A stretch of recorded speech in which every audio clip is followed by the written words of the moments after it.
Tired of manually adding leads to Aisensy? Feeling like your marketing is stuck in slow motion? Let's supercharge your lead generation by automating the process of adding leads directly into Aisensy, freeing you to focus on what truly matters, building relationships and closing deals. First, you'll need a system to collect your leads. This could be a landing page builder like lead pages, a CRM like HubSpot, or even a simple Google form.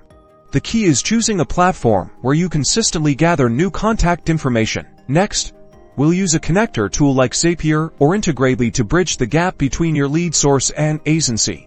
These tools act as the middleman, automatically transferring data whenever a new lead is captured. Inside Zapier, create a new Zap. The trigger, or what starts the automation, will be a new submission on your landing page or a new contact added to your CRM. Follow the prompts to connect your chosen platform to Zapier. Now, set Aisensy as the action app. This tells Zapier where to send the newly captured lead data.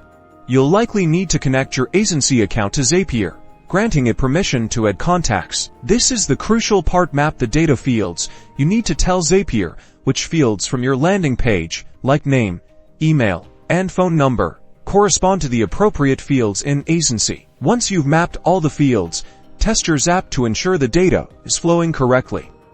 You should see a new contact appear in your Aisensy account. Congratulations, you've just automated your lead capture. Now, sit back, relax, and watch as your Aisensy account fills with qualified leads, ready to be nurtured and converted into loyal customers. Remember to explore Aisensy's automation features to create personalized follow-up sequences for each new lead.